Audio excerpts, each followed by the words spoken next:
اور عشق و محبت کی منزل کے مراحل طے کرنا چاہتے ہو تو فاتبعونی، تو تم میرا اتباع کرو۔ قل ان کنتم تحبون اللہ، کہ نبی فرما دیجئے کہ اگر تم اللہ تبارک و تعالیٰ سے محبت کرنا چاہتے ہو تو فاتبعونی، تم میرا اتباع کرو۔ یحببکم اللہ، جب تم میرا اتباع کرو گے تو اللہ جل شانہ خود تم سے محبت کرے گا۔ نبی اکرم صلی اللہ علیہ وسلم کے احکام اور نبی اکرم صلی اللہ علیہ وسلم کے فرمودات اور ارشادات اور آپ کی پاکیزہ اور مبارک سنتوں پر چلنے کا سب سے بڑا فائدہ یہ ہے کہ وہ انسان اللہ کا محبوب اور اللہ کا پسندیدہ بن جاتا ہے۔ تو فرمایا کہ تم میرا اتباع کرو، یحببکم اللہ، اللہ تم سے محبت کرے گا، ویغفر لکم ذنوبکم، اور پھر جو تمہاری چھوٹی موٹی خطائیں ہوں گی، غلطیاں ہوگی، یغفر لکم ذنوبکم، اللہ تعالیٰ معاف کر دے گا، بخش دے گا، واللہ غفور الرحیم، اللہ مغفرت کرنے والا اور رحم کرنے والا ہے۔ پھر آگے اللہ نے فرمایا قل، کہ نبی یہ بھی کہہ دیجئے اپنی امت کو، میرا یہ بھی پیغام پہنچا دیجئے، ان سے کہیے اطیعوا اللہ والرسول، کہ تم اطاعت کرو اللہ کی اور اس کے رسول کی، فَإِن تَوَلَّوْا، اور اگر وہ روگردانی کرتے ہیں اور اطاعت نہیں کرتے ہیں اور وہ منہ پھیرتے ہیں تو کہہ دیجئے فَإِنَّ اللَّهَ لَا يُحِبُّ الْكَافِرِينَ، تو ایسے ناشکروں کو اللہ پسند نہیں کرتا۔ جو اللہ کے نبی صلی اللہ علیہ وسلم کی سنتوں سے منہ پھیرے، اس سے بڑا ناشکرہ کون ہوگا، اس سے بڑا نافرمان کون ہوگا، اس سے بڑا ناہنجار اور بدقسمت اور محروم کون ہو سکتا ہے۔ تو فرمایا فَإِن تَوَلَّوْا قُلْ أَطِيعُوا اللَّهَ وَالرَّسُولَ، کہہ دیجئے اطاعت کرو اللہ کی، اس کے رسول کی۔ فَإِن تَوَلَّوْا، اگر لوگ گردانی کرتے ہیں، فَإِنَّ اللَّهَ لَا يُحِبُّ الْكَافِرِينَ، تو اللہ تعالیٰ ایسے ناشکروں کو پسند نہیں کرتے ہیں۔ دوسری جگہ پر اللہ نے فرمایا قل، کہ نبی کہہ دیجئے ان کان آباؤکم، کہ اگر یہ تمہارے باپ دادا، انسان اپنے باپ داداؤں پر فخر کرتا ہے کہ میرے ابا ایسے تھے، میرے دادا ایسے تھے، میرے پردادا ایسے تھے، وہ اپنے نسل پر فخر کرتا، اپنے جو ہے خاندان پر فخر کرتا ہے، تو اللہ نے فرمایا قل، کہ نبی کہہ دیجئے ان کان آباؤکم، کہ اگر یہ تمہارے باپ دادا، وابناؤکم، اور یہ تمہارے بیٹے، انسان اپنی اولاد سے، اپنے بیٹوں سے، اپنی بیٹیوں سے محبت کرتا ہے، تو قرآن کے اندر قل ان کان آباؤکم، کہہ دیجئے کہ اگر تمہارے باپ دادا اور تمہاری اولاد، تمہارے بیٹے، وابناؤکم وازواجکم، اور تمہاری بیویاں، آدمی کو اپنی بیوی سے محبت ہوتی، فرمایا کہ وازواجکم، اور تمہاری بیویاں، وعشیرتکم، اور تمہارا پورا خاندان، واموال اقترفتموها، اور تمہارا وہ مال جن کو تم نے سمیٹ کر جمع کر رکھا ہے اور بڑی جاں فشانی کے ساتھ، بڑی محنت کے ساتھ تم نے ان کو کمایا ہے اور حاصل کیا ہے، واموال اقترفتموها، اور تمہارا وہ مال جن کو تم نے جمع کیا ہے، وتجارت تخشون کسادها، اور تمہاری وہ تجارت اور وہ تمہاری معیشت کے اسباب جس میں تم گھاٹے اور نقصان کا اندیشہ کرتے ہو، ومساکن ترضونها، اور تمہارے گھر، تمہارے محلات، تمہاری بلڈنگیں اور تمہارے آسائش کرے،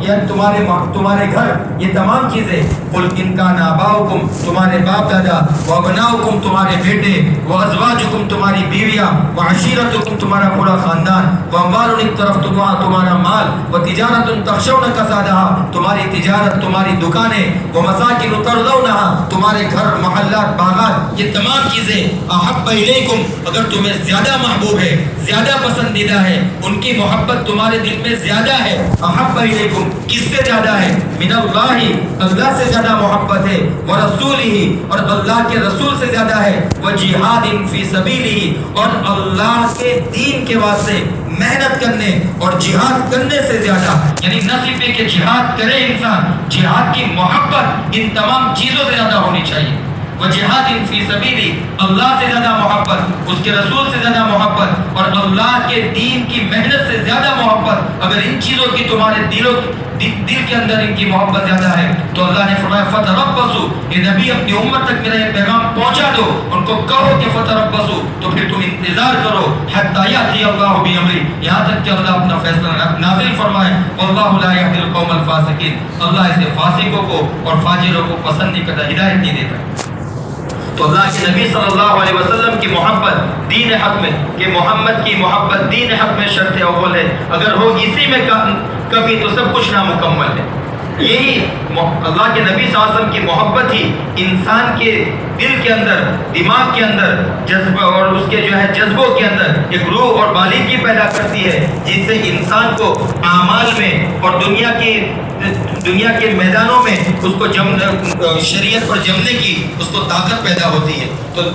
محمد کی محبت دین حق میں شرط اول ہے، اگر ہو اسی میں خامی تو سب کچھ نامکمل ہے۔ نبی اکرم صلی اللہ علیہ وسلم اس دنیا میں تشریف لائے اور آپ کی برکت سے دنیا کو یہ چین ملا، سکون ملا، امن ملا، شانتی ملی اور دنیا کو جو ہے یہ راحتیں ملی، ورنہ دنیا کے اندر کیا جہالتیں تھی، دنیا کے اندر ظلمتیں، وحشتیں اور تاریکیاں تھی۔ قرآن کریم نے اس کا بھی نقشہ کھینچا، یا ایھا الذین آمنو، اے ایمان والو، اتقوا اللہ حق تقاتی، اللہ کا خوف کرو جیسا کہ اس سے خوف کرنے کا حق ہے، ولا تموتن الا وانتم مسلمون، اور ہرگز تمہیں موت نہ آئے مگر اس حالت میں کہ تم اسلام پر رہو۔ یعنی مطلب یہ ہے کہ اگر انسان اپنی زندگی تقوی کے تقاضوں پر گزارتا ہے تو اللہ تبارک و تعالیٰ اس کی موت ایمان اور اسلام کی حالت میں دیتا ہے۔ پھر فرمایا واعتصموا بحبل اللہ، کہ تم اللہ کی رسی کو مضبوطی سے پکڑ لو، واعتصموا بحبل اللہ جمیعا، تم سب مل کر اللہ کی رسی کو مضبوطی سے پکڑ لو، ولا تفرقوا، اور ٹکڑوں میں مت بٹنا، گروہوں میں مت بٹنا اور جماعتوں میں تقسیم مت ہونا۔ واعتصموا بحبل اللہ جمیعا ولا تفرقوا، اللہ کی رسی کو سب مل کر اکٹھے ہو کر جماعت در جماعت مل کر تم کیا کرنا، مضبوطی سے پکڑ لینا، ولا تفرقوا، اور افتراق نہ کرنا، اختلاف نہ کرنا، انتشار پیدا نہ کرنا، اور فرمایا ولا تفرقوا واعتصموا بحبل اللہ جميعا ولا تفرقوا وكنتم على شفا واذكروا نعمت اللہ علیکم، اور تم اللہ کی نعمت کو یاد کرو، واذکروا نعمت اللہ علیکم، تم اللہ کی اس نعمت کو یاد کرو جو اللہ نے تمہارے اوپر نازل فرمائی، جو تمہیں عطا فرمائی۔ وہ نعمت کیا؟ واذکروا نعمت اللہ علیکم اذ کنتم اعداء، کہ جب نبی اکرم صلی اللہ علیہ وسلم اس دنیا میں تشریف نہیں لائے تو تم ایک دوسرے کے ساتھ دست و گریباں تھے، ایک دوسرے کے جان کے دشمن تھے، ایک دوسرے کے خون کے پیاسے تھے، ایک دوسرے کو دیکھنا نہیں چاہتے تھے۔ وکنتم علی شفا واذکروا نعمت اللہ علیکم، اللہ کی نعمت کو یاد کرو کہ جب نبی دنیا میں آئے اذ کنتم اعداء، تم سب دشمن تھے، اذ کنتم اعداء فالف بین قلوبکم، پھر نبی اکرم صلی اللہ علیہ وسلم نے اپنی تعلیم کے ذریعے، اپنی تربیت کے ذریعے اور اخلاق عطا کر کے تم سب کو آپس میں شیر و شکر کر دیا، تم سب کو آپس میں ایک پلیٹ فارم پر جمع کر دیا اور تمہارے درمیان اللہ نے محبت ڈالی۔ اذ کنتم اعداء فالف بین قلوبکم، اور اللہ نے تمہارے دلوں میں جوڑ پیدا فرمایا، فاصبحتم بنعمته اخوانا، تم اللہ کی نعمت میں سے آپس میں بھائی بھائی ہو گئے۔ پھر اللہ نے فرمایا وکنتم علی شفا حفرۃ من النار، تم سب آگ کے دہانوں پر پہنچ چکے تھے، تم جہنم کے دہانے پر پہنچ چکے تھے، تم آگ کے دہانے پر پہنچ چکے تھے۔ وکنتم علی شفا حفرۃ من النار فانقذکم منها، اللہ نے اپنے نبی کی تعلیمات کے ذریعے کی برکت سے تمہیں سے بچایا، تمہیں انسان بنایا، تمہیں حیوانیت کی رذالتوں سے اور وحشیت اور درندگی سے نکال کر اللہ نے تمہیں انسان بنایا۔ فانقذکم منها، اللہ نے تمہیں جو ہے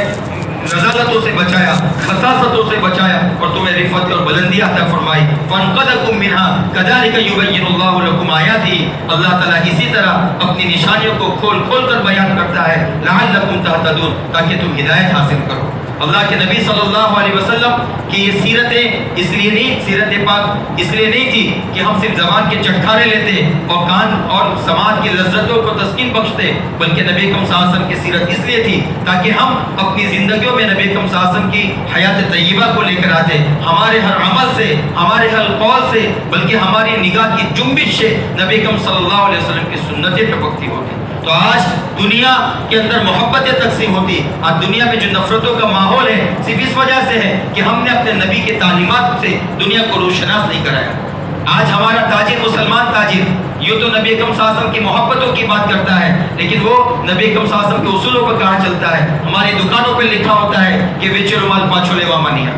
کہ بکا ہوا مال واپس لینے میں نہیں لیا جائے گا. یہ کیا اسلامی تجارت ہے؟ نبی اکرم صلی اللہ علیہ وسلم نے تو یہ فرمایا تھا من اقال بیع اخیہ، جو شخص اپنے بھائی سے کوئی سودا کرے، کوئی تجارت کرے، اس کے بعد وہ بندہ اپنے گھر پر جاتا ہے، اس کو لگتا ہے کہ میں نے تجارت کی، اس کا مجھے کوئی فائدہ نہیں، نقصان ہو رہا ہے یا اس کی مجھے ضرورت نہیں ہے، گھر والوں سے مشورہ کیا، گھر والوں نے کہا واپس دے کر آؤ. اب جب وہ واپس جائے اس دکان پر تو فرمایا من اقال بیع اخیہ، جو شخص اپنے بھائی کی بیع کو واپس کرتا ہے، اقال اللہ عثرتہ یوم القیامہ، وہ بیچا ہوا مال واپس لیتا ہے، اس کے پیسے واپس کرتا ہے، تو اللہ کے حبیب نے فرمایا اس کے لیے بشارت ہے، اقال اللہ عثرتہ یوم القیامہ، قیامت کے دن اللہ اس کی لغزشوں کو معاف فرمائے گا، اللہ اس کی ستاری فرمائے گا. اللہ کے حبیب نے یہ بھی فرمایا تھا لا یؤمن احدکم حتی یحب لاخیہ ما یحب لنفسہ، کہ تم میں سے کوئی شخص اس وقت تک مومن نہیں ہو سکتا ہے، اس وقت تک ایمان کے اعلیٰ مراتب تک، بلکہ ایمان کی حقیقت تک نہیں پہنچ سکتا ہے حتی یحب لاخیہ، جب تک کہ اپنے بھائی کے لیے وہ چیز پسند نہ کرے جو اپنے لیے پسند کرتا ہے. اس کا کیا مطلب ہوتا ہے کہ میں اگر میں تاجر ہوں اور میں ایک چیز کو بیچ رہا ہوں تو مجھے اگر یہ معلوم ہو کہ یہ میں ایک 500 روپے کی چیز کو 1500 روپے میں بیچ رہا ہوں، اور میں سوچوں کہ اگر میں جو ہے گاہک بن کر سوچوں گا کہ اگر میں گاہک بن کر کسی دکان پر جاؤں اور مجھے اس کی جو ہے یہ اس کی حقیقی قیمت معلوم ہے اور اس کے بیچنے کی قیمت معلوم ہے، تو کیا اتنے بڑے ڈسٹینس کے ساتھ ایسی چیز کو میں خرید سکتا ہوں؟ اس کا ضمیر کہے گا نہیں خرید سکتے ہیں. تو اس کو چاہیے کہ وہ اس قیمت پر نہ بیچے. اللہ کے حبیب نے یہی فرمایا کہ آپ دوسروں کا لحاظ کرو، دوسروں کا خیال کرو. جو چیز تم دوسروں کے لیے اپنے لیے پسند نہیں کرتے ہو وہ دوسروں کے لیے کیوں پسند کرتے ہو؟ لا یؤمن احدکم، ہماری تجارتیں دیکھو، ہمارے معیشت دیکھو، ہمارے معاملات دیکھو. ہم کسی کو پرتپاک سلام کریں، وہ بدلے میں ہم کو جواب نہ دے، ہمیں تکلیف ہوتی ہے. لہذا ہم کو کوئی سلام کرے اور ہم جواب نہ دیں، ان کو بھی تکلیف ہوتی ہے. قرآن کریم نے کہا ویل للمطففین. ارے یہ تو تجارت، یعنی بہت ساری باتیں کہنے کو. ایک صحابی کا واقعہ سنا کر چلو کہ حضرت جریر بن عبداللہ البجلی رضی اللہ عنہ کا واقعہ بہت مشہور ہے. اللہ کے نبی صلی اللہ علیہ وسلم وہ فرماتے کہ بایعت رسول اللہ صلی اللہ علیہ وسلم، میں نے اللہ کے نبی کے ہاتھ پر اس بات پر بیعت کی تھی علی النصح لکل مسلم، کہ میں ہر مسلمان کے ساتھ خیر خواہی کروں گا. انہوں نے اللہ کے نبی کے ساتھ اس کیے ہوئے وعدے کو کیسے نبھایا؟ روایت میں آتا ہے کہ ایک مرتبہ ان کو گھوڑا خریدنے کی ضرورت تھی. انہوں نے اپنے غلام کو کہا کہ جاؤ میرے لیے گھوڑا خرید کر لاؤ. وہ گھوڑا بازار میں گیا اور اس نے جو ہے بھاؤ تال کیا، فاخذ یصابہ، وہ بھاؤ تال کرتا رہا. اس کو آدمی نے بتایا کہ یہ 800 درہم کا گھوڑا ہے، 800 کا گھوڑا ہے، لیکن وہ اصرار کرتا رہا یہاں تک کہ 700 پر آیا، اور اصرار کیا 600 پر آیا، اور اصرار کیا یہاں تک کہ وہ 300 پر اس نے وہ معاملہ کر لیا. چنانچہ وہ غلام اس گھوڑے کو خرید کر حضرت جریر بن عبداللہ رضی اللہ تعالیٰ عنہ کی خدمت میں آیا، اور اس کو یہ لگا کہ میں حضرت جریر کے پاس جاؤں گا، اپنے آقا کے پاس جاؤں گا، مالک کے پاس جاؤں گا، ان کو یہ پتا چلے گا کہ 800 کا گھوڑا 300 میں لیا ہے تو بہت خوش ہوں گے، مجھے شاباشی دیں گے، میری عقل مندی کی تعریف کریں گے. ہم لوگ یہی کرتے ہیں نا، سبزی کتنے کی ہے 40 روپے، کرے تھوڑا 30 کرو. یہی ہماری حرکتیں ہیں اور تاجر بھی سمجھ چکے ہیں ماشاءاللہ. تو خیر حضرت جریر بن عبداللہ رضی اللہ تعالیٰ کے پاس جب یہ پہنچا اور یہ کہا کہ یہ 300 کا ہے، حضرت جریر نے گھوڑا دیکھا، اس کی قیمت کو دیکھا تو سمجھ گئے کہ یہ غلط سودا ہوا ہے. انہوں نے کہا چلو مجھے پھر بازار لے چلو، تم نے کہاں سے خریدا ہے؟ کاش اللہ تعالیٰ ہمیں یہ جذبہ عطا فرمائے، یہ خیرخواہی عطا فرمائے، یہ امانت داری عطا فرمائے. نبی کے یہ اخلاق اگر ہماری زندگیوں میں آ جائیں گے کوئی ہمارا دشمن نہیں ہوگا. ہم کہتے ہیں کہ فلاں ہمارا دشمن ہے، RSS والے ہمارے دشمن ہے، سنگھی دشمن ہے، بھاجپا دشمن ہے. ہمارے بولنے سے کچھ نہیں ہوتا، کوئی آپ کا دشمن نہیں ہے. سب سے پہلے ہم آپ کے دشمن ہیں. ہم اپنے دشمن ہیں، اس لیے کہ بھڑکانے والے بہکانے والے کتنا بھی بہکا دے، اگر اس کو آپ سے فائدہ ہے تو کوئی بھڑکانے والا بہکانے والا کامیاب نہیں ہو سکتا ہے. اس کو ہمارے معاملات سے، اس کو ہماری معاشرت سے، اس کو ہماری رہن سہن سے تکلیف پہنچی تھی، پھر کسی نے بھڑکایا وہ اس کے دام میں آ جائے گا اور وہ کہے گا ہم مسلمان سب ایسے ہی ہوتے ہیں، میاں خراب ہوتے ہیں، اسلام خراب ہوتا ہے. لیکن اگر اس کو آپ سے فائدہ ہے، آپ سے محبت ہے اور آپ سے اس کو تعلق ہے، کوئی کتنا بھی بھڑکائے انشاءاللہ وہ کسی کے دام میں نہیں ہے. تو یہ کہ ہم خود اپنے دشمن بنے. چنانچہ جریر بن عبداللہ رضی اللہ تعالیٰ اپنے غلام کو لے کر بازار میں گئے اور بازار میں جا کر اس غلام سے کہا کہ کہاں سے خریدا. چنانچہ وہ دکان اس شخص کے پاس گئے، اس کو کہا کہ یہ گھوڑا تمہارا جو ہے 400 کا معلوم ہوتا ہے کہ فرس کہا یوسابی 400، کہ تمہارا یہ گھوڑا تو 400 کا معلوم ہوتا ہے. وہ تو بہت خوش ہو گیا کہ رضی تو کہ میں خوش ہو گیا، آپ نے میرا دل خوش کر دیا۔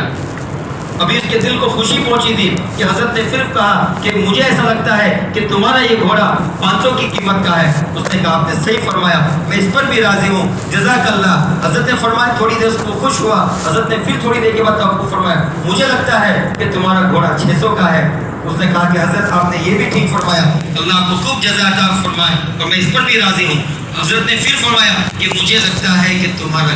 گھوڑا صحیح معنی میں 800 کی قیمت کا ہے۔ اس نے کہا کہ جی حضرت یہی اس کی اصل قیمت ہے، تو میں نے آپ کے غلام کو یہی بتائی تھی۔ حضرت نے فرمایا تم نے ٹھیک کہا کہ تم راضی ہو؟ اس نے کہا جی ہاں میں راضی ہوں۔ حضرت نے پھر وہ 8 باقی کے جو پیسے تھے اس کو ادا کیے۔ آج ہم جس کو اپنا ہنر سمجھتے ہیں، ہم جس کو اپنا اس کے حضرت کے غلام کو بہت تکلیف ہوئی کہ میں اتنا سستے میں لے کر آیا، میری تعریف ہونی چاہیے تھی۔ اس نے کہا کہ حضرت آپ نے کیا کیا؟ حضرت نے فرمایا کہ محمد رسول اللہ صلی اللہ علیہ وسلم کے امتی میں اور دوسرے لوگوں میں کچھ تو ہونا فرق ہونا چاہیے۔ محمد رسول اللہ صلی اللہ علیہ وسلم کے ہاتھ پر بایعت رسول اللہ صلی اللہ علیہ وسلم علی النصح لکل مسلم، میں نے اللہ کے نبی کے ہاتھ پر بیعت کی تھی کہ میں سب کے ساتھ خیر خواہی کروں گا۔ آج ہمیں پھر وہ درس کی ضرورت ہے، آج ہمیں پھر یہ محبت کے سبق دینے کی ضرورت ہے، پھر خیر خواہی کی ضرورت ہے۔ آج ہمارا پڑوسی ہم سے خوش نہیں، ہمارے ماں باپ ہم سے خوش نہیں، ہمارے بھائی بہن ہم سے خوش نہیں، ہمارے تعلقات سب سے خراب ہوتے چلے جا رہے ہیں، اور پھر ہم امید کرتے ہیں کہ قوم کی سیادت کریں گے، قوم کی امامت کریں گے، ہمیں قوم کی حکومت ملے گی۔ یہ ناممکن ہے۔ اگر آج بھی اس میں محمد سے دہرے میں اجالا کر دے، اللہ کے نبی صلی اللہ علیہ وسلم کے نام سے ہر پست کو بالا کرنا ہے اور دنیا کے اندر پھر سے امن و شانتی لانا ہے۔ اللہ تعالیٰ سب کو کہنے سننے سے توفیق عمل سے بات کرنا ہے۔